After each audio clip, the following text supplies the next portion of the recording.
The $25 tube that broke Blitzkrieg. How the bazooka turned infantry into tank hunters. On a gray November morning in 1942, American troops splashed ashore in North Africa, carrying something most of them had never fired, a 5-foot steel tube that cost about as much as a decent bicycle. It looked unimpressive. It wasn't. Within 18 months, that $25 bazooka would force Germany to rethink armored warfare from the ground up, turning ordinary rifle squads into tank hunters and rewriting the psychology of the battlefield. Improvised genius. Aberdeen, May 1942. The bazooka didn't start in a gleaming lab.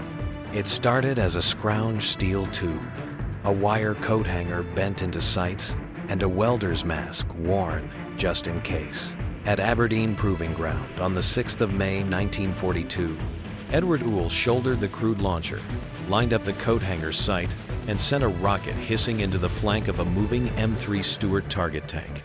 5 expensive, crew-served spigot mortars had just missed. The tube hit twice. General Gladion Barnes looked it over and quipped, "It looks like Bob Burns's bazooka," naming the comedian's oddball musical horn. He ordered 5,000 on the spot. What followed was industrial sprinting. In 5 months, the prototype became the M1 rocket launcher in mass production. Its simple bill of materials, seamless steel tube, basic welds, 2 dry cell batteries perfect for America's distributed factories. By October 1942, thousands were rolling off lines. The M6 rocket, about $8 to make, gave infantry a shape-charged sting that could punch through several inches of armor at combat ranges. Baptism by fire, Operation Torch. On the 8th of November 1942, the weapon reached war before the manuals did. Crates marked Secret arrived sealed. Many units opened them under fire with no training. Moisture-spoiled rockets fizzled or detonated early. Even so, within days there were first kills. Ad hoc teams knocking out French armor near Port Lyoté. The potential was obvious. The learning curve was brutal but short. Copy that. German shock and response. February 1943. Kasserine Pass. German units overran U.S. positions and shipped captured launchers and rockets to Berlin. Test reports came back fast and alarmed, simple, light, vicious at close range, and easy to mass produce.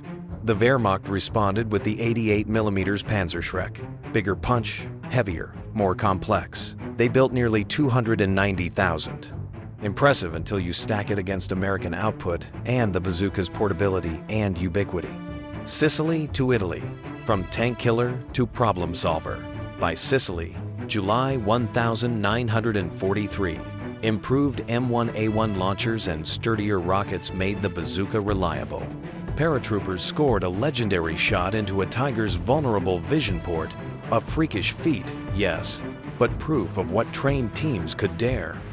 Italy turned the bazooka into a Swiss Army knife.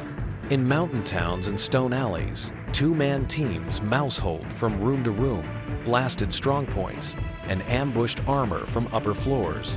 By early 1944, new M9 launchers with magneto ignition, no batteries to freeze, and M6, a 3 blunt-nose rockets, less ricochet, more bite, spread through every battalion. The weapon had gone from novelty to standard issue. The Hedge War. Normandy, summer 1,944 inches. The bocage, every hedgerow, was an ambush line. Bazooka teams crawled, waited, and struck from flanks at 5,100 yards, pushing German tankers to creep behind infantry screens and clear every structure before advancing. Training directives codified the new reality. No armor in towns without infantry, maintain side skirts, avoid uncleared buildings. Zimmerit paste, extra track links, sandbags, and concrete began to cloak German hulls' weight that slowed the very momentum Blitzkrieg relied on. Winter trial, the bulge. In the Ardennes, bitter cold killed batteries and warped propellant burn. GIs warmed cells inside jackets and adjusted leads and ranges on Rubinadid. The fly. Even in those conditions, bazooka teams claimed scores of disabled or burning vehicles. The lesson held: close, coordinated, disciplined shots into flanks, rears, and engine decks could stop cats. Bazooka Charlie. Airborne Ingenuity Major Charles Bazooka Charlie Carpenter strapped 6 M9s to his L-4 Grasshopper spotter plane and dive-pecked Panthers from treetop height, proving the launcher's madcap adaptability. Sometimes war rewards simple tools in the hands of creative lunatics. The numbers that matter: cost and production. A launcher for $25 and rockets for under $10 meant America could flood units. By war's end, roughly 476,000 launchers and more than 15 million rockets were built. Training: basic proficiency in a couple of hours, combat proficiency after a handful of live rounds. 2 soldiers could carry, conceal, and fight with it anywhere infantry could go. Effect on German doctrine: mandatory infantry screens for tanks, urban caution, added armor skirts, added weightless dash, more drag. Beyond Europe: caves, coral, and Korea. In the Pacific, Marines loved the bazooka's white phosphorus against caves and bunkers as much as its heat bite against tanks. Post-war Korea exposed the limits of old ammo against T-34 seconds. Then the instant fix arrived: the 3.5-inch Super Bazooka. First shot, first kill, confidence restored. The concept endured and evolved into the law, AT-4, Carl Gustaf, and a global family tree that still arms squads today. Why the bazooka won it wasn't the most powerful, the longest ranged, or the most elegant. It was good enough, everywhere, for everyone.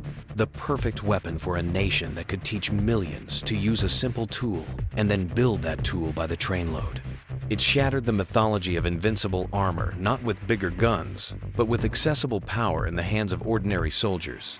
Infantry stopped fleeing tanks and started hunting them. Closing image: picture a 19-year-old in a muddy hedgerow, a 5-foot steel tube across his shoulder, breathing hard as tracks rumble closer. He doesn't need a fortress gun, a radar sight, or a lecture on doctrine. He needs a clear flank, a steady hand, and one clean shot. The rocket hisses, the tank erupts, and a battlefield built on terror tilts toward courage. That's the bazooka's legacy. Democracy in a tube, simple, cheap, everywhere. Proving that in industrial war, the smartest idea isn't always the most complex. Sometimes it's the one any soldier can carry.